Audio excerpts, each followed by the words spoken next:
in more detail. With us is Natasha Devon, founder of the Self-Esteem Team, a campaign group that works with teenagers on mental health and body image, and writer and broadcaster and mischief maker, Milo Yiannopoulos. Let's see how we get on today. It's great to see you, Natasha. Congratulations on the MBE, by the way. Thank you for taking the time to join us this afternoon. You presumably, I'm sure you welcome the decision. What impact might it have? I think body image, the more I learn about it, the more complicated I realise it is. And things like mannequins and adverts, they're symbols, really, I think, more than anything, of the pressures that women face. So Topshop's decision is a victory, but it's not going to change. It's not going to change anything significant, I don't think. Why not? Because it runs so deep, it's in the very fabric of our society. And that's why we go into schools and work on changing mindsets and giving young people the armour they need to question capitalism, because it's in the very fabric of the world that we live in. A mannequin, it might shock you out of your revelry, and that's certainly what's happened with this campaign, but this stuff is all around us all the time. Well, it's extraordinary, isn't it, to hear about, you know, the fact that there's apparently a problem with women worrying about being too thin. That's, of course, not the problem. The problem is that everyone's getting too fat, and actually there's no evidence, really, that any of this stuff has much of an impact. A lot of the science is very fuzzy on this. It's social science stuff rather than any real sort of reports or anything. I mean, what worries me about all of this kind of stuff is the implication that somehow we're going to make people's lives happier or better by encouraging them to believe that whatever body shape they are and whatever they look like, they're beautiful and they're going to be happy. That's evident. That's quite clearly not the case. I mean, if you look at women's happiness has been going down since the Second World War, actually. Every decade, women are getting more miserable as they get told that they can be who they want and look how they like. And you can say, I suppose, that a woman's self-esteem should have nothing to do with whether or not a man's sexual preference, you know, sort of coincides with how she looks. But the fact is, women are getting more unhappy, and this sort of slightly irresponsible trend to sort of encourage people to eat whatever they want and do whatever they want is is one of the things that's fueling an obesity crisis, and that's a really serious thing. That's a real thing. That's something that's got health implications. It's got cost implications for the NHS. The problem isn't too many anorexic women. The problem is quite in the opposite direction. We're perfectly happy to have aspirational role models in our entertainment. We should have them too in our retail. There's nothing wrong with encouraging people to live healthily. There's so much wrong with what you just said. First of all, the message is not eat whatever you want, sit on your sofa and eat lard all day. The message is live a healthy lifestyle and then see how your body ends up. There's quite a wide spectrum within which the human body can exist and be healthy. Human beings come in lots of different shapes and sizes, and that should be reflected in retail, because after all, it's us that's spending our money on those clothes. There's also evidence to show that our thin worshipping culture is actually what's fueling the obesity crisis, that it makes people feel shameful, that it makes people eat more, it makes people feel excluded from the world of health. I was recently in Copenhagen, a place where they are obsessed with health in a very positive way, and the mannequins, I noticed, were a little larger. So why not allow people the freedom to see themselves reflected in shop windows?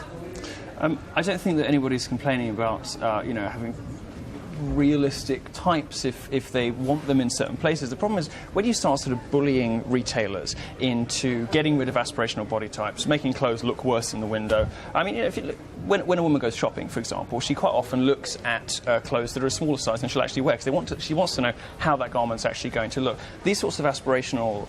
Not so that's true, but go on. Well, I love how we're being told what women look for when they go shopping. This is obviously you're from the sort of mansplaining school of feminism, which of course also hates capitalism, as we heard earlier. And there's always, what I really don't like about this debate is it's a sort of women-on-women kind of violence. This isn't really about whether sort of heteropatriarchal, capitalistic sort of superstructure or weird atmosphere that is encouraging women to have unhealthy attitudes towards their bodies. What this is really about, unfortunately, very often, is older women who aren't very happy taking out their frustration on younger women and on youth culture. And if you look, unfortunately, at a lot of the activists who do this, the people who make the complaints, the journalists, the media figures who are doing this, very often they are older, very often they are single, very often they are taking out, their frustrations in their own personal lives on brands that are aimed at 22-year-old girls who are much much closer to the sorts of body shapes that we see in the windows. You're taking out your frustration on the youth of today. Well, I've been completely misrepresented, which of course is when you're losing an argument, it's the easiest thing to do, isn't it, to try and put me in a box where I'm suddenly a militant feminist. I am a former model. I've worked in the fashion industry. I know that it's run mainly by women and homosexual men, and so the patriarchy really doesn't have that much of an impact in that sphere. Also, you know, it's when I go shopping, what I want to know is what the garment will look like on me, not on a 6'1" dummy with a 26-inch waist. If you cannot design for a realistic body shape, then you're not a very good designer. If you can only design for a coat hanger, you're creating art, not a garment that's designed for a human body.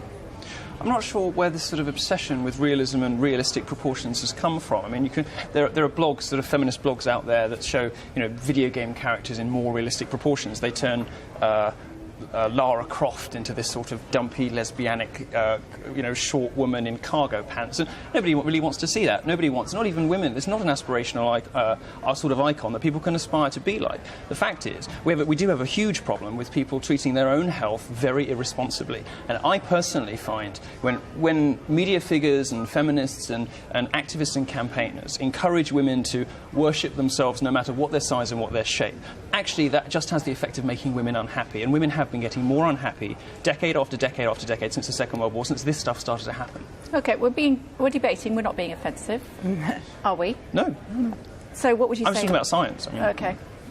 I would like to see diversity on the high street, because I don't want to see naturally slender women excluded from the world of fashion either. You take any one beauty paradigm, you take a size 16 mannequin, you take a size 0 mannequin and present that as the only way to be beautiful. Both of those are problematic. I want to see lots of different shapes, sizes, ages and races on the high street, and I think I disagree. I think that will lead to greater happiness for women. That's not really true, is it? I mean, people don't want to see diversity. They always seem to want to see larger models and larger mannequins. I mean, the direction, the trajectory of pressure from surely they activists want to be able to see what clothes will look like before they try them on. Well, they can see what they'll look like on them by trying them on. Yeah. I mean, designers put clothes on skinny women because it looks better, because that's what people like to look at. Both women and men prefer to look at that. I mean, the fact is, you know, again, this is not really about men at all. This is about pressures that women put on other women, you know, to look good and to stay thin and to stay healthy. And frankly, those women who do aspire to look like what, you know, you may think are sort of